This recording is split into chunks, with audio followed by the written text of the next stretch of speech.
there's a couple things leaders can do that are, I think, in every case serve you well. So first, put the team first. Lead by example. Be there for your team, sort of in the trenches, so to speak. Create clarity in terms of a vision for what success looks like. Ensure that there's clear accountability across the organization for each element of the business. Ensure the resources and the time are available. You do those things and a lot of good things will occur.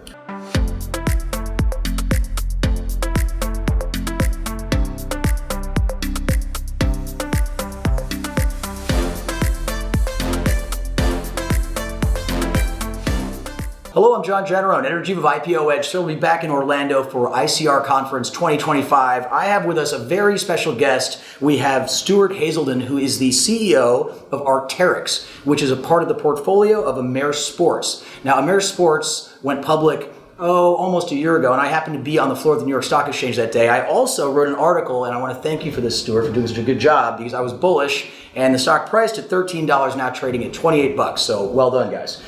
Stuart, tell us a bit about your background. You were at Lululemon for a long time, so industry veteran. What brought you to this role, and what attracted you to it? Yeah, and great to meet you, John. The opportunity with Arc'teryx is really a dream job. So I'm a lifelong skier, love the outdoors, a fan and a customer of the product for many years, and the opportunity was really created a role for me that was custom fit for my experience. So a company that was looking to build direct-to-consumer capabilities, scale globally, and ultimately come to the public markets. All things I knew something about from my past experience and could bring that to help lead the company into this new exciting chapter. Great. So I want to talk about your growth strategy, and something we were discussing in the green room is how wildly popular you are in, all over the globe. We're talking about Japan, China is an enormous market. So is the growth strategy largely centered around your footprint expansion, or is it new products? Is it all the above?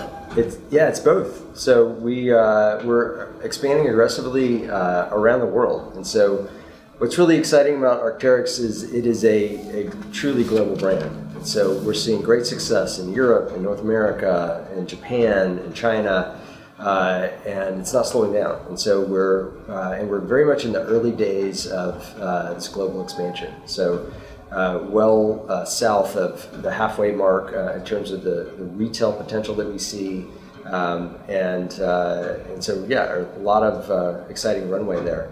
And from a product standpoint, we talked a lot this year about our footwear expansion, and so we believe we will be one of the few apparel brands to successfully build a footwear brand as well. And we got a lot of advantages that are lent to us from our sister brand Salomon, who helped us get started.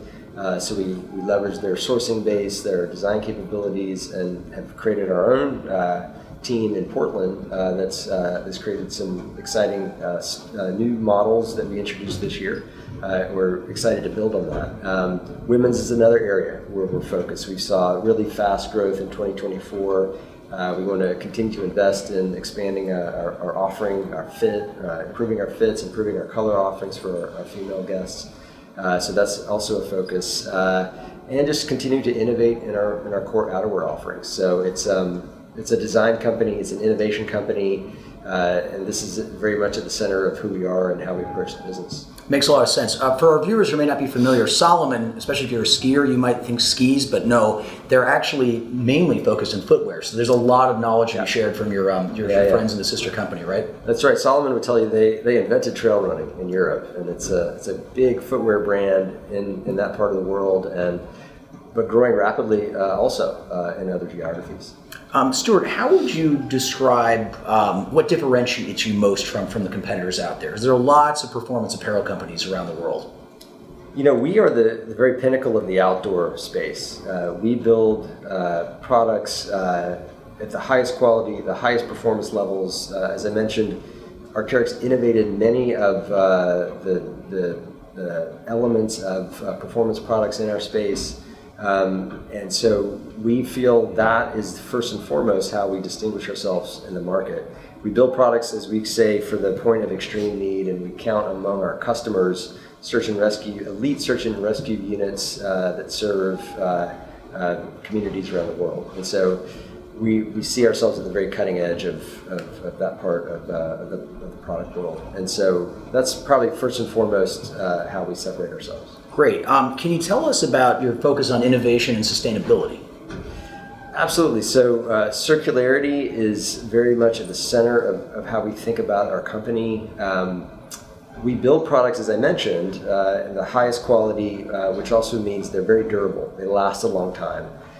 We have invested in a concept called Rebird, which is an in-store experience aimed at care and repair. So we want to keep these products in service, in operation, serving our guests the way they were intended for as long as possible. And then part of that program is also to refurbish trade-in product that we receive back in our stores, get it back to a high degree of function, and put it back into the market with new customers. And then ultimately, from an end-of-life standpoint, have a very responsible position to prevent our products from ending up in a landfill and convert them back into other products into the future. And that's a concept for our business that we're looking to amplify into the years ahead. Gotcha. We touched on this briefly when we mentioned Solomon, but can you tell our viewers a bit about the apparent company's structure? What I just heard from you is that you're not all that siloed. You can share knowledge with each other, right? You can talk to the Solomon folks about how to do footwear, right? That's right. And likewise, we lend some of our direct-to-consumer capabilities to the Solomon team to help them find new retail locations. For example, in Manhattan, the space that we just exited on Spring Street, which was our brand store in Soho for over 5 years, when we moved to a new flagship location, Solomon was able to take over that space, and they've done fantastic business there since taking that space over. So the company is organized into 3 segments: technical apparel, outdoor performance, and ball and racket. Ball and racket is Wilson, essentially, and their sister brands. Outdoor performance is Solomon and Atomic, and technical performance is Arc'teryx and Peak Performance. And so Arc'teryx is more than 90% of that segment, largest, fastest growing, most profitable part of Amer. Gotcha. Now, of course, Stuart, most recently, you're known for your role CFO at Lululemon. Have you always been in retail your entire career? No. So I began my professional life as a U.S. Army officer. All right. And so it was a great place to begin my professional life, and it enabled me to become a student of leadership, which is something that served me well as I did then step into my first business role at Saks Department Stores. That's great. That's great. My father and grandfather were also in the Army, Stuart. Thank you for that. How would you describe your leadership style? I would say participatory, lead by example, put the team first.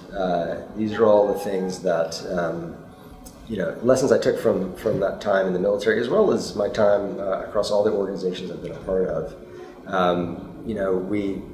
I always want to play a role to create clarity for what success looks like, provide the resources to my team, and then get out of the way and let them achieve success through their own abilities.